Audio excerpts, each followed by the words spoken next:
Kevin Durant is on the move, and his next team seems to be a public secret kept very badly in the NBA. After the reforms in the Suns' inner circles, it's now evident that they are going to shop Durant for picks and solid pieces they can rotate in their lineup. But what are the top candidates willing to give up for him? And more importantly, will the desperation of Phoenix prompt them to give Kevin up for a lot less than what they acquired him for? One of the biggest blockbuster trades was made between the Phoenix Suns and the Brooklyn Nets regarding the services of Kevin Durant. But a couple of years later, the team needs to look back at what they actually gave up for Kevin and what they ended up with. No rings, no playoffs this year, and a disgruntled fan base that is seeking changes. Back in 2023, Phoenix had a vision to return to the playoff finals, where they lost against the Bucks the previous year. But a couple of years later and they can't even make the playoffs, a clear indicator that they gave up too much for Durant. The fact that they gave up 5 picks starting from 2023 and ending all the way to 2029 is the key piece of this story. Phoenix will demand picks in the trade with the team that emerges as the best candidate to land Durant. Obviously, Kevin's age is a certain problem here, 36 years, but despite that, his numbers are not to be joked around with. In the previous season, despite missing the playoffs, he averaged 26.6 points, 6 rebounds, and 4.2 assists. As a 2-time finals MVP, Durant has what it takes to bring the championship mentality to a competitor. But what's the current situation around him? According to Jake Fisher, the blockbuster deal is already completed, and we're waiting for the dots on the I's to be put in order to finalize the greatest transfer in the offseason. Furthermore, Fisher elaborated, everyone around the Kevin Durant situation around Phoenix is talking about a Kevin Durant trade as a foregone conclusion. That trading Kevin Durant was spoken about to various candidates in the Suns' lengthy head coaching search process. That trading him was going to be basically a matter of fact and not a matter of if, but a matter of when. The new head coach's appointment, as well as the reported extension of Booker's contract, have done their thing as well. There is no place for Durant in this constellation of the Suns, but what does the future hold for him? A team that will be heavily interested in his services is the Spurs. With a core of De'Aaron Fox, Stephon Castle, and Victor Wembanyama, they have 2 picks in this year's draft. No 2 and number 14 that they could look to shop for Durant. Obviously, giving away the number 2 pick won't be a realistic scenario for the Suns to expect, but a package of role players combined with this year's number 14 and a guaranteed first rounder in the following ones is definitely on the table.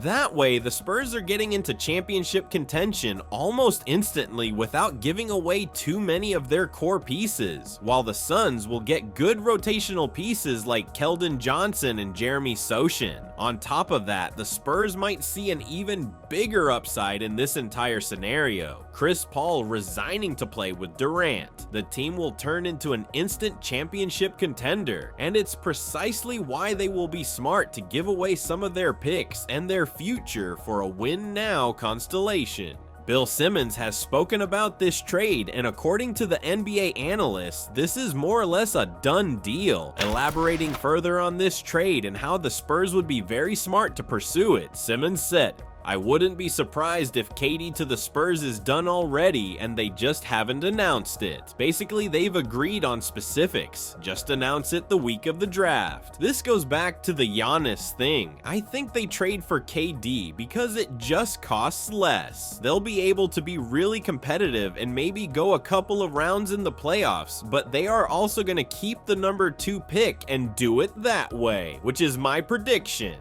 However, we need to report on things from a neutral point of view. Despite the high belief of Simmons that this trade is happening, he doesn't have any internal information on whether or not a trade has already happened. But ever since Durant has been linked to a departure from the Suns, the Spurs have emerged as the most consistent candidate to land the 2-time world champion. After all, Wembanyama has a high priority to play with Kevin and did state that Durant was his role model when he was growing up.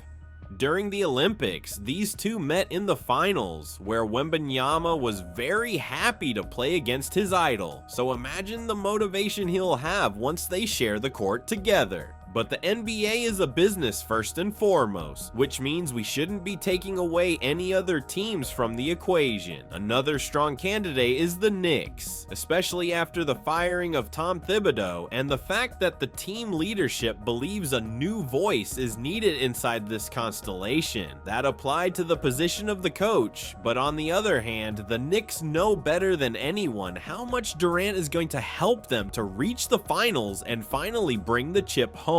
But in order for them to do that, multiple teams need to get involved, including the Pelicans and the Wizards. In a projected trade, the Pelicans would get Karl Anthony Towns, whereas Phoenix would end up with the services of DeJounte Murray, Yves Missi, Kelly Olynyk, 2026's first-round pick from Washington, Indiana, and New Orleans, a 2028 first-round swap, and 2031 first-round pick from Toronto via New Orleans. It would be a massive boost for Phoenix's rebuild case because of all the picks they'll receive, and if they can land DeJounte Murray, they can be competitive in the short term as well.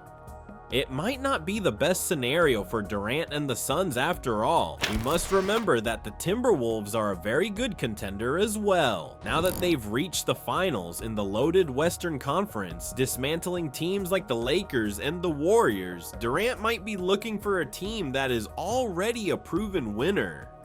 However, in case they want to do so, they'd likely have to give up a massive piece of their core, unlike the Spurs, who will give up their future but will remain with more or less the same constellation now. That is not the case for the Wolves. If Minnesota wants to see Kevin Durant in their own rows, they'd have to give up Dante DiVincenzo, Mike Conley, and Rudy Gobert from their current lineup, and it's likely going to involve a third team, the Hawks, in this current projection, because a lot of picks would have to be involved as well. Apart from receiving Gobert in this case, the Suns would see a 2025 second round pick and a 2030 second round pick land on their squad as well. Picks wise, it's not the best deal, but they are adding a great enforcer to their defensive end, something they've missed heavily since passing on Ayton to the Trailblazers. And a surprising candidate has emerged in the Clippers. The Los Angeles team, while not having a lot of picks to offer, will definitely hop on the bidding war for Kevin Durant. Numerous reports stated that the Clippers want to add a substantial piece next to Leonard and Harden, and this puts Norman Powell at direct risk of extending his contract or continuing to play for the Clippers on a long-term basis. Still, the Suns would be looking at assets in terms of picks, and I highly doubt that the Clippers can match the bidding war with teams like the Spurs, or maybe even the Rockets. With all this in mind, where do you think Durant will find his next home? Let us know in the comments below, and once you do that, make sure to click on the video that appears on your screen right now.